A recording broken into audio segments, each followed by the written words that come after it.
बिस्मिल्लाहिर्रहमानिर्रहीम। अस्सलाम वालेकुम डियर स्टूडेंट्स, मेरा नाम प्रोफेसर बिलाल वाजिद है और मैं एक कॉमर्स मेंटोर हूँ। डियर स्टूडेंट्स, आज की क्लास में हम ये डिस्कस करेंगे कि शेयर्स क्या होते हैं और शेयर कितनी काइंड्स के होते हैं, कितनी तरह के होते हैं, कितने टाइप्स के होते हैं। तो हम स्टार्ट करते हैं। सबसे पहले शेयर को समझने के लिए हम अगर इसका उर्दू तर्जमा करें तो शेयर का मतलब होता है हिस्सा, एक बहुत बड़ी चीज़ का बड़ा छोटा-सा हिस्सा। जिस तरह हम एक फ़र्ज़ करें कि एक रोटी के मुख्तलिफ़ हिस्से कर देते हैं, एक रोटी के मुख्तलिफ़ टुकड़े कर देते हैं, हर टुकड़ा उसका एक हिस्सा कहलाता है। इसी तरह हम कंपनी क्या करती है, अपने कैपिटल के बहुत सारे हिस्से कर देती है। अब ये कैपिटल के बहुत सारे हिस्से क्यों करती है कंपनी, उसको क्यों ज़रूरत महसूस होती है? तो स्टूडेंट्स, हमने ये देखा था कि कंपनी बहुत बड़ी अमाउंट के साथ एक कैपिटल लेके आती है और उस कैपिटल के साथ ऑपरेट करती है। और उस कैपिटल के अंदर कंट्रीब्यूट करना एक दो लोगों के बस की बात नहीं होती, क्योंकि एक या दो लोग इतना बड़ा रिस्क नहीं ले सकते। मिसाल के तौर पर हम अज्यूम करते हैं कि एक कंपनी है, आपको समझाने के लिए कि एक कंपनी है जिसका कैपिटल है 100 करोड़। उसका कैपिटल कितना है? फर्ज करें उसका कैपिटल है 100 करोड़। अब 100 करोड़ एक बहुत बड़ी अमाउंट है। 100 करोड़ क्या है? एक बहुत बड़ी अमाउंट है। उस अमाउंट को इन्वेस्ट करना, अगर एक बंदा इतना बड़ा रिस्क लेगा तो उसके लिए प्रॉब्लम होगी। तो अब कंपनी क्या करती है, कंपनी को पता होता है कि मैं 100 करोड़ से कम में कारोबार नहीं कर सकती और 100 करोड़ मुझे चाहिए ही चाहिए। लेकिन ये 100 करोड़ मुझे एक या दो लोग नहीं दे सकते। उसके लिए कंपनी रजिस्ट्रार की परमिशन से क्या करती है, अपने उस 100 करोड़ के कैपिटल के छोटे-छोटे हिस्से कर देती है। क्या कर देती है? छोटे-छोटे हिस्से कर देती है। से हम ये कहते हैं कि वो एक शेयर की कीमत डिसाइड करती है कि 1000 रुपए एक शेयर की कीमत होगी। अब इससे क्या होगा? उसने अपने कैपिटल के छोटे-छोटे हिस्से कर दिए। इससे सबसे पहला तो बेनिफिट ये होगा कि बहुत सारे ऐसे लोग, बहुत सारे ऐसे इन्वेस्टर कि जो इतनी बड़ी अमाउंट इन्वेस्ट नहीं करना चाहते, लेकिन थोड़ा रिस्क लेना चाहते हैं, वो इन्वेस्ट करेंगे। यानी एक आदमी है, वो कहता है यार मैं 100 करोड़ का रिस्क तो नहीं ले सकता, लेकिन हाँ, मैं 50 लाख का रिस्क ले सकता हूँ। तो वो क्या करेगा, वो 50 लाख की मालियत के शेयर खरीद लेगा। इसी तरह दूसरा इसका फ़ायदा ये होता है कि बहुत सारे ऐसे लोग जो जिनके पास पैसे तो होते हैं, लेकिन वो कारोबार खुद से नहीं कर सकते। उनको कारोबार की स्किल्स, उनके अंदर एंटरप्रेन्योरशिप नहीं होती। उनको पता होता है हम पैसा लगाएँगे तो डूब जाएगा। वो फिर पैसा अपने पास रखने की बजाय वो पैसा कंपनी के शेयर्स में इन्वेस्ट कर देते हैं और देख लेते हैं। तो इस तरह क्या होता है, कंपनी अपने शेयर को जब कट करती है, कंपनी अपने कैपिटल को जब कट करती है, उसको बड़ी स्मॉल डिनोमिनेशंस के अंदर लेके आती है, तो वो बहुत सारे लोगों के लिए अफोर्डेबल हो सकता है।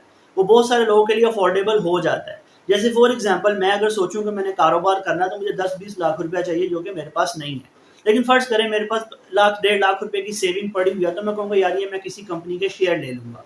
अब मैं अपना लाख 1.5 लाख वहाँ इन्वेस्ट क्यों कर पाया? क्योंकि कंपनी ने अपने कैपिटल को बहुत स्मॉल पार्ट्स में तोड़ दिया था और इतने छोटे टुकड़े कर दिए थे कि वो हर टुकड़ा मैं भी खरीद सकता था। तो बहुत सारे ऐसे लोग जो डायरेक्टली इन्वेस्ट नहीं कर सकते बड़े बिज़नेसेस के अंदर, वो कंपनी के अंदर इन्वेस्ट कर देते हैं, क्योंकि कंपनी ने अपने शेयर की प्राइस को कम करके, कैपिटल को तोड़ के उसे अफोर्डेबल रेंज में लेके आई होती है। इसलिए उसे हम कहते हैं शेयर। तो शेयर क्या होता है? कंपनी के कैपिटल का एक स्मॉल पार्ट, कंपनी के कैपिटल का एक बहुत छोटा हिस्सा होता है, उसे हम क्या कहते हैं? शेयर कहते हैं। तो शेयर क्या है?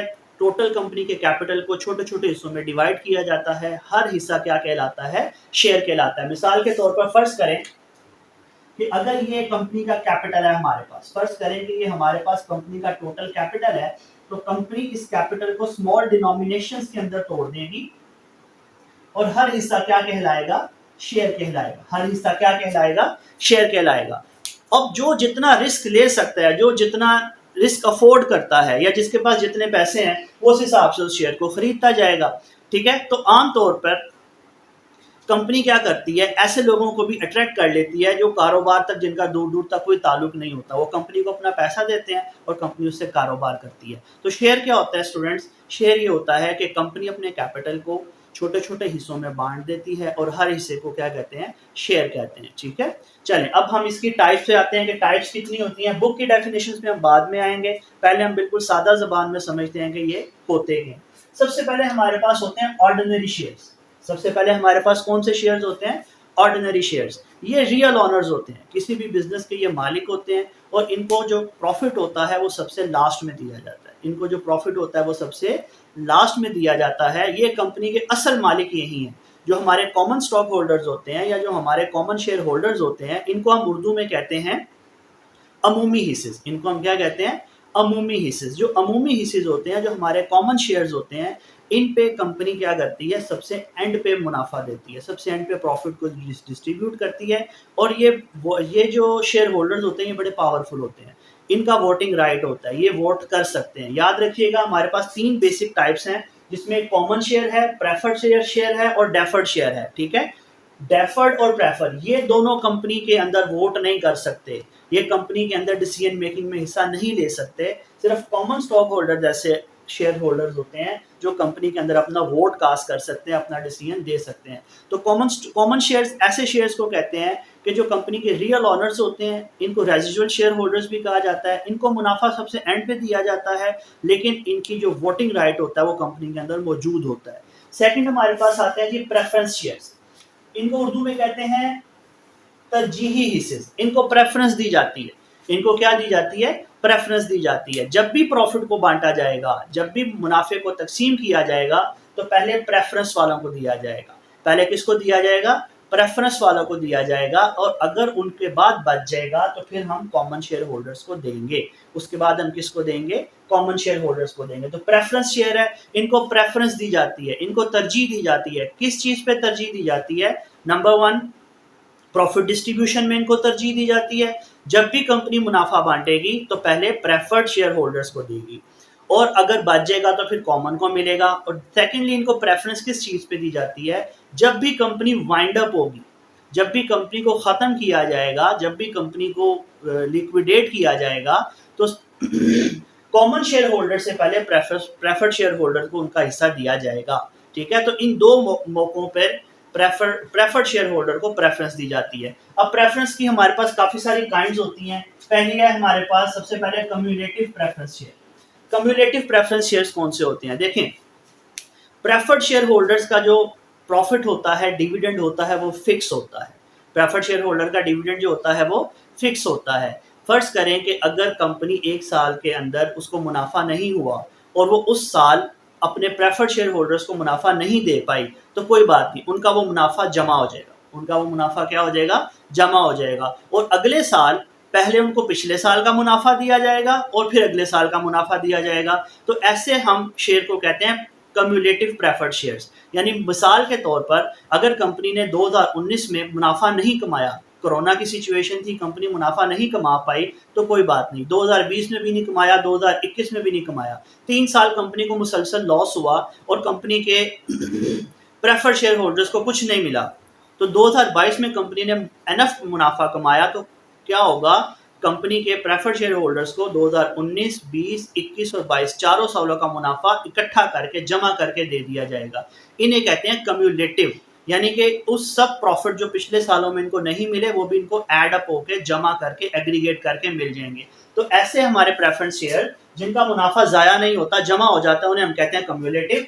उसके बाद हमारे पास आते हैं नॉन कम्युलेटिव। नॉन कम्युलेटिव में है कि अगर किसी साल आपको मुनाफा नहीं मिला तो आपको अगले साल उसकी कंपनसेशन में मुनाफा नहीं मिलेगा, वो नॉन कम्युलेटिव होते हैं। उसके बाद हमारे पास होते हैं कन्वर्टेबल और इनकन्वर्टेबल। कन्वर्टेबल प्रेफर्ड स्टॉक कौन सा होता है, या कन्वर्टेबल प्रेफरेंस शेयर्स कौन से होते हैं? ऐसे शेयर्स जिनको आप एक खास मुद्दत के बाद खास टर्म्स एंड कंडीशंस पे कॉमन स्टॉक में या कॉमन शेयर में कन्वर्ट करवा लो। ठीक है? इसके ऊपर भी कंडीशंस होती हैं कि खास वक्त के बाद आप अपने प्रेफरेंस शेयर्स को कन्वर्ट करवा सकते हो अपने कॉमन शेयर्स के अंदर, और अगर आप उन्हें कन्वर्ट करवा सको तो वो कन्वर्टेबल है, और अगर कन्वर्ट ना करवा सको तो वो इनकन्वर्टेबल है। उसके बाद पार्टिसिपेटिंग और non participating.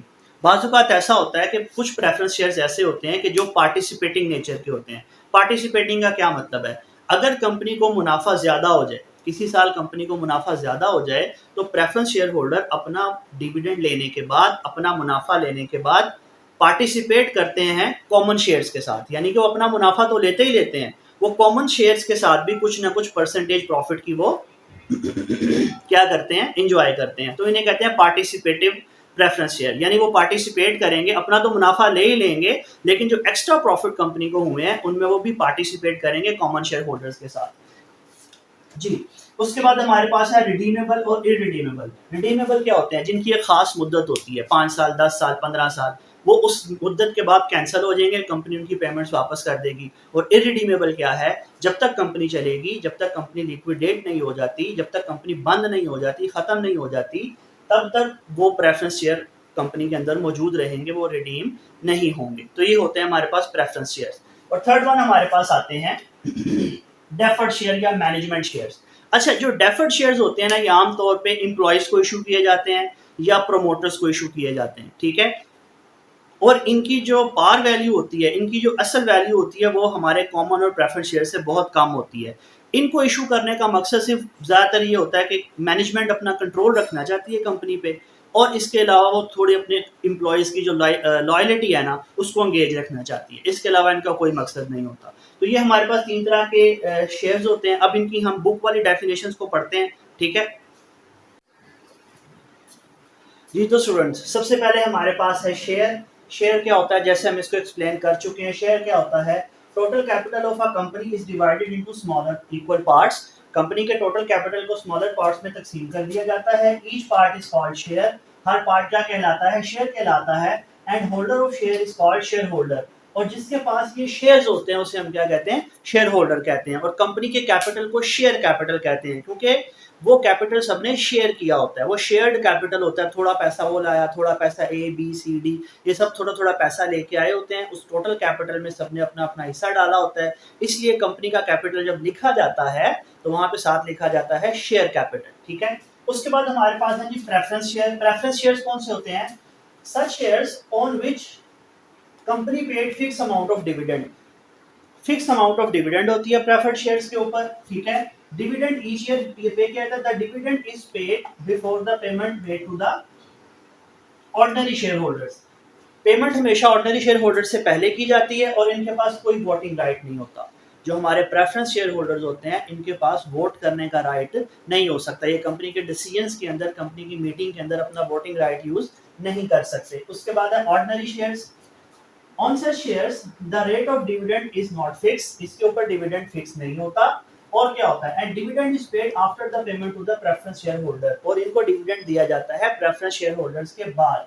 The holder of ordinary share has the power to vote, right to vote. जो ऑर्डिनरी शेयर होल्डर होते हैं, ये कंपनी की मीटिंग्स के अंदर वोट कास्ट कर सकते हैं। कंपनी की डिसीजन मेकिंग में, कंपनी की मीटिंग में, कंपनी के डिसीजंस के दौरान ये अपनी राय का इजहार कर सकते हैं। और लास्ट में हमारे पास है जी डेफर्ड शेयर्स। डेफर्ड शेयर कौन से शेयर होते हैं? जो एम्प्लॉइज को इशू टू द एम्प्लॉइज और to the founders of the company. ये कंपनी के फाउंडर्स को या कंपनी के एम्प्लॉइज को इशू किए जाते हैं और इन पे डिविडेंड सबसे लास्ट में पे किया जाता है, ठीक है। सबसे पहले प्रेफर्ड शेयर होल्डर को डिविडेंड दिया जाता है, उसके बाद ऑर्डिनरी को, और उसके बाद किसको दिया जाता है? डेफर्ड शेयर होल्डर्स को। चलिए स्टूडेंट्स, ये जो हमने 4 डेफिनेशंस पढ़ी है ना, ये हमने अकाउंटिंग के पेपर के हवाले से पढ़ी है। अकाउंटिंग के पेपर में ये 4 डेफिनेशंस आपसे वो पूछता है, इससे ज़्यादा नहीं पूछता। बाकी जो हमने पढ़े थे प्रेफरेंस की टाइप्स, जिनमें हमने पढ़ी थी cumulative, non cumulative, redeemable, irredeemable, participatory, non participatory, ये सारी की सारी हम डिटेल के अंदर इंशाल्लाह डिस्कस करेंगे कॉमर्स के लेक्चर में। जब हम कॉमर्स के लेक्चर स्टार्ट करेंगे उसमें ये शेयर्स की बहुत डिटेल आएगी। यहाँ पे सिर्फ इन 4 डेफिनेशन की ज़रूरत थी, इसलिए मैंने 4 ही डेफिनेशन को एक्सप्लेन किया है। तो कॉमर्स के लिए मेरी वीडियो का वेट करें। अगर आपको इन चारों डेफिनेशन के अंदर कोई भी प्रॉब्लम हो तो आप मुझे कमेंट्स में लिख सकते हैं, मुझे आप मैसेज कर सकते हैं। मेरा नंबर है +923214182063। मुझे अपने, अगर आपको ये लेक्चर समझ आया हो तो आप इसको शेयर करें, इस वीडियो को लाइक करें, सब्सक्राइब करें और मुझे अपनी दुआओं में याद रखें। अल्लाह हाफ़िज़।